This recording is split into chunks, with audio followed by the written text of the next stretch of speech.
जिस बलूचिस्तान को डरा धमकाकर चाइना और पाकिस्तान अरबों डॉलर्स का नापाक खेल खेल रहे थे, आज उसी बलूचिस्तान के विद्रोहियों ने न सिर्फ पाकिस्तानी हुकूमत बल्कि चीन तक के पैर उखाड़ दिए।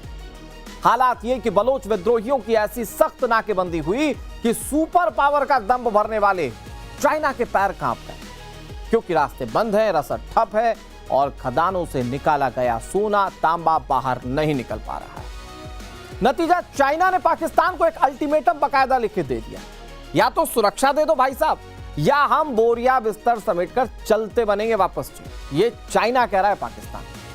सोचिए, जो पाकिस्तान दुनिया भर के मंचों पर चाइना पाकिस्तान इकोनॉमिक कॉरिडोर यानी कि CPEC और चीनी प्रोजेक्ट्स की शेखी बघारता था, आज उसी पाकिस्तान की औकात बलूचिस्तान में एक वॉचमैन जैसी भी नहीं बची।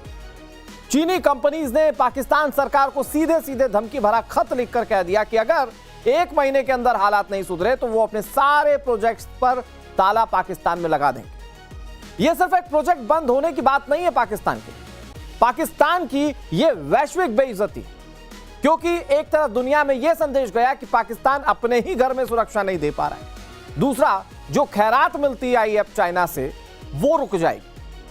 इधर बलूच विद्रोहियों ने साफ कर दिया कि बलूचिस्तान की जमीन पर चीन की दादागिरी और पाकिस्तान की लूट अब और बर्दाश्त नहीं होने पाई।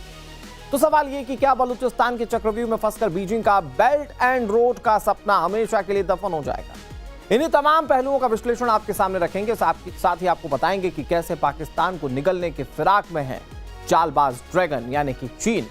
लेकिन सबसे पहले जानिए कि इंटरनेशनल मॉनेटरी फंड यानी कि IMF और वैश्विक रेटिंग एजेंसी के आधिकारिक आंकड़ों के मुताबिक पाकिस्तान पर कुल विदेशी कर्ज का लगभग 30% से ज्यादा हिस्सा अकेले चाइना का है। पाकिस्तान इस कर्ज के केवल ब्याज को चुकाने के लिए नया कर्ज ले लेता है, जो कि मुनीर लैंड के लिए एक ऐसा डेब्ट ट्रैप है जिससे निकल पाना पाकिस्तान के लिए इम्पॉसिबल यानी कि नामुमकिन।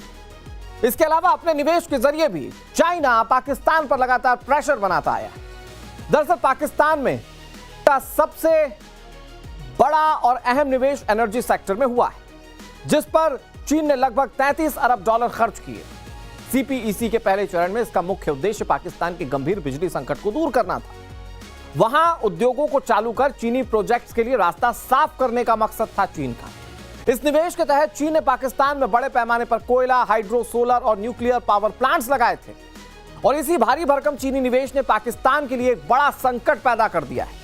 ये सभी प्रोजेक्ट्स चीनी कंपनीज की ओर से इंडिपेंडेंट पावर प्रोड्यूसर्स मॉडल पर लगाए गए, जिनका भुगतान पाकिस्तान को अमेरिकी डॉलर में करना पड़ता है, और इसके चलते यह पाकिस्तान के लिए एक बड़े कर्ज के जाल में तब्दील हो चुका है। मतलब एनर्जी सेक्टर में जो निवेश चाइना ने पाकिस्तान में किया वो पाकिस्तान के लिए मुश्किलें बढ़ा रहा है। इसके अलावा पाकिस्तान के इंफ्रास्ट्रक्चर और ट्रांसपोर्ट को आधुनिक बनाने के लिए चीन ने अब तक $11 अरब का निवेश किया है पाकिस्तान, और इस भारी भरकम पूंजी का मुख्य उद्देश्य पाकिस्तान में सड़कों, हाईवेज और रेलवे का ऐसा मजबूत नेटवर्क तैयार करना है जो चीन के शिनजियांग प्रांत को सीधे अरब सागर में स्थित ग्वादर पोर्ट से जोड़ सके। और इसी निवेश के तहत पूरे बड़े प्रोजेक्ट्स लागू किए गए। इस विकास के पीछे चीन का अपना बहुत बड़ा रणनीतिक और व्यापारिक हित छिपा हुआ है। इस ट्रांसपोर्ट नेटवर्क के जरिए चीन को मध्य पूर्व, अफ्रीका और यूरोप के देशों तक पहुंचने के लिए एक वैकल्पिक समुद्री रास्ता मिल जाता है। हालांकि ऊर्जा क्षेत्र की तरह इस क्षेत्र में भी पाकिस्तान पर भारी चीनी कर्ज चढ़ा हुआ है। ग्वादर पोर्ट का विकास पाकिस्तान में चीन का सबसे रणनीतिक और दूरगामी निवेश है। बलूचिस्तान प्रांत में स्थित इस गहरे पानी के बंदरगाह और स्मार्ट सिटी परियोजना का मुख्य उद्देश्य चीन को हिंद महासागर और अरब सागर तक सीधी पहुंच देना है। चीन के इस प्रोजेक्ट के तहत ग्वादर को एक आधुनिक अंतर्राष्ट्रीय व्यापारिक हब बनाने के लिए अरबों डॉलर का निवेश किया गया। हालांकि यह प्रोजेक्ट मौजूदा वक्त में गंभीर चुनौतियों से घिरा हुआ है। स्थानीय बलूच समुदाय इसका जमकर विरोध कर रहे हैं, क्योंकि उनका मानना यह है कि इस विकास से उन्हें बेदखल किया जा रहा है और चीनी नागरिकों का कब्जा इलाके में बढ़ता जा रहा है। चीन पाकिस्तान में स्पेशल इकोनॉमिक जोन बनाने के लिए बड़ा निवेश कर रहा है, और इस पर जो मुख्य उद्देश्य है कि पाकिस्तान में औद्योगिक क्रांति आए, चीनी कंपनीज को अपनी मैन्युफैक्चरिंग यूनिट्स पाकिस्तान में शिफ्ट करने के लिए आकर्षित करने की कोशिश। हालांकि पाकिस्तान के गंभीर आर्थिक संकट, विदेशी मुद्रा में भारी कमी और लगातार राजनीतिक अस्थिरता के चलते बुनियादी ढांचे का काम समय पर पूरा नहीं हो पाया। इसके अलावा पाकिस्तान में सुरक्षा की बिगड़ती स्थिति और चीनी नागरिकों पर होने वाले हमले ने चीन के निवेशकों के भरोसे को पूरी तरह से डिगा दिया है। हालांकि चीन के इस भारी भरकम निवेश का मकसद पाकिस्तान का विकास कतई नहीं है। पैसे ज्यादा दिख सकते हैं कि बड़े पैमाने पर चाइना ने इन्वेस्ट किया है पाकिस्तान के अंदर, लेकिन चाइना ये बिल्कुल नहीं चाहता कि पाकिस्तान का विकास हो, बल्कि चीन की प्लानिंग यह है कि पाकिस्तान को कर्ज के बोझ तले इतना दबा दिया जाए कि वो इससे कभी उभर ही ना पाए और चीन का गुलाम बनकर रहे। दूसरा, पाकिस्तान के रिसोर्सेज का चीन अपने तरीके से इस्तेमाल कर पाएगा इतने कर्ज का बोझ डाल देने के बाद। अब आपको कुछ तस्वीरें दिखाते हैं जो आपको साफ कर देंगी कि क्यों चीन आज पाकिस्तान से उल्टे पैर भागने को मजबूर हो गया। कैसे बलूचिस्तान के विद्रोहियों ने पाकिस्तानी हुकूमत और चीनी दादागिरी की कमर तोड़कर रख दी है, आपको कुछ तस्वीरों में पता चलेगा। ये जो तस्वीर आप देख रहे हैं, सबसे पहले देखिए। ये 26 मार्च 2024 की तस्वीर।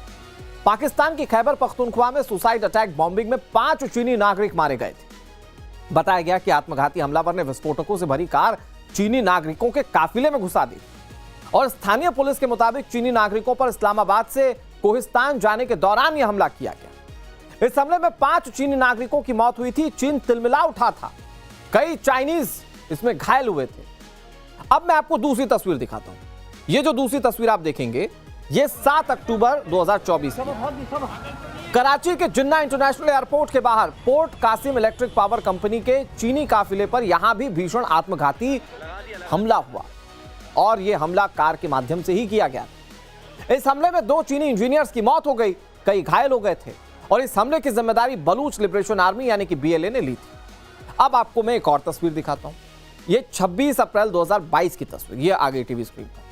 पाकिस्तान के इतिहास में एक महिला आत्मघाती हमला हुआ और टारगेट पर थे पाकिस्तान के सदाबहार दोस्त चीन के नागरिक। वीडियो में देखा जा सकता है कि फिदायीन हमलावर महिला सड़क पार करके कन्फ्यूजन्स इंस्टीट्यूट के बाहर जाकर खड़ी हो जाती है और जैसे ही वहां चीनी नागरिकों को लेकर वैन पहुंचती है, फिदायीन महिला हमलावर खुद को उड़ा लेती है और इस हमले में 3 चीनी नागरिकों की मौत हो गई और चीनी नागरिकों की मौत होने के बाद चाइना यह समझ गया कि उनका विरोध किया जा रहा है पुरजोर तरीके से और इसीलिए वो कह रहा है या तो सुरक्षा दो और या तो फिर हम अपना बोरिया बिस्तर बांध के जा रहे हैं। इस वक्त पूरा पाकिस्तान ये मानकर चलिए कि बारूद के ढेर पर बैठा हुआ है, या तो ऐसे बैठा हुआ है जो उसकी स्थिति है, या बारूद के ढेर पर बैठा है। एक तरफ POJK में आग लगी हुई है, दूसरी तरफ बलूचिस्तान सुलग रहा है। स्थिति यह है कि चीन पाकिस्तान इकोनॉमिक कॉरिडोर यानी कि CPEC, जिसे पाकिस्तान अपनी तकदीर बदलने वाला प्रोजेक्ट मानता है, आज वही उसके गले की फांस बन चुका है। ग्वादर से लेकर कराची तक चीनी नागरिकों और उनकी परियोजनाओं पर लगातार आत्मघाती हमले हो रहे हैं और चीनी नागरिक सोचते हैं पता नहीं कब हम पर कौन सा अटैक हो जाएगा। बलूच प्रदर्शनकारी साफ कहते हैं कि चीन उनके संसाधनों को लूट रहा है और पाकिस्तान की सरकार इसमें बराबर की हिस्सेदार है। कैसे, मैं आपको ये थोड़ा समझाने की कोशिश करता हूं। दरअसल पाकिस्तान के बलूचिस्तान प्रांत में स्थित ग्वादर पोर्ट चीनी निवेश के खिलाफ हो रहे विरोध का सबसे बड़ा गढ़ बन चुका है। ग्वादर में बड़े आंदोलन के तहत हजारों स्थानीय लोग, महिलाएं, बच्चे महीनों से सड़कों पर धरने पर बैठे। स्थानीय लोगों का आरोप है कि चीनी परियोजनाओं के नाम पर उनकी जमीनों और संसाधनों पर बाहरी लोगों का कब्जा होता जा रहा है। अरबों डॉलर के चीनी निवेश के बावजूद ग्वादर के स्थानीय लोगों को पीने का पानी नहीं मिल रहा है। निवेश अरबों का, लोगों को बुनियादी सुविधाएं उस इलाके में नहीं मिल रही है जहां निवेश हो रहा है। बिजली, दूसरी स्वास्थ्य सुविधाएं, ये सब नहीं मिल रही है लोगों को और इससे चीन और पाकिस्तानी हुकूमत के खिलाफ आक्रोश स्थानीय जनता का बढ़ता जा रहा है। इसके अलावा उत्तरी बलूचिस्तान का चागाई जिला चीनी निवेश के खिलाफ असंतोष का एक बहुत बड़ा केंद्र बन चुका है। सेंदक और रेको डिक, ये अरबों डॉलर की खनन परियोजनाएं इन इलाकों में स्थित हैं और इसके खिलाफ इस इलाके में BLA जैसे विद्रोही गुटों ने चीनी काफिलों और सुरक्षा बलों पर लगातार हमलों को तेज कर दिया है। इन हमलों और विद्रोहियों की ओर से की गई सख्त नाकेबंदी के चलते सप्लाई चेन पूरी तरह से टूट चुकी है और इससे सेंदक प्रोजेक्ट पर ताला लटकने जैसे हालात पैदा हो चुके हैं। दूसरी तरफ सबसे बड़े तांबे और सोने के भंडार में से एक रेको डिक प्रोजेक्ट पर भी चीनी दखल के चलते अनिश्चितता के बादल गहराते जा रहे कि कब यहां पर भी लोग सड़कों पर आ जाएं और कहें कि नहीं साहब, चीनियों को तो पहले आप बाहर निकालो। गिलगिट बाल्टिस्तान में भी चीनी निवेश और कराकोरम हाईवे बेल्ट का जबरदस्त विरोध किया जा रहा है और विरोध करने वाले स्थानीय लोग ही हैं। चीनी कंपनीज की ओर से स्थानीय लोगों को रोजगार ना देने और उनकी जमीनों का उचित मुआवजा ना मिलने पर आम जनता बेहद ज्यादा आक्रोशित है और इसी विरोध के चलते स्थानीय प्रदर्शनकारियों और व्यापारियों ने कई प्रमुख जगहों पर कराकोरम हाईवे को पूरी तरह से ब्लॉक कर दिया। चीनी सामानों की आवाजाही पूरी तरह से यहां रोक दी गई। यह साफ दर्शाता है कि सीपीईसी के मुख्य व्यापारिक रूट पर चीनी कंट्रोल को लेकर स्थानीय लोग अब खुलकर बोलने लगे और उनके बोलने के बाद पाकिस्तान की सरकार बैकफुट पर है और इसीलिए चाइना को चिट्ठी लिखकर कहना पड़ रहा है, भैया पहले सुरक्षा।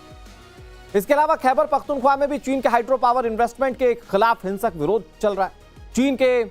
चीन इस इलाके में अरबों डॉलर की बड़ी परियोजनाओं का निर्माण कर रहा है, लेकिन इन्हें टीटीपी जैसे संगठनों के कड़े विरोध का सामना करना पड़ रहा है। टीटीपी चीनी निवेश को अपने संप्रभुता पर हमला मानता है और चीनी इंजीनियर्स को सीधे निशाना बना रहा है। इन घातक हमलों के बाद बीजिंग ने कई बार परियोजनाओं पर काम तक रोक दिया और पाकिस्तान सरकार से सुरक्षा चूक के लिए अरबों रुपए के मुआवजे की मांग की है।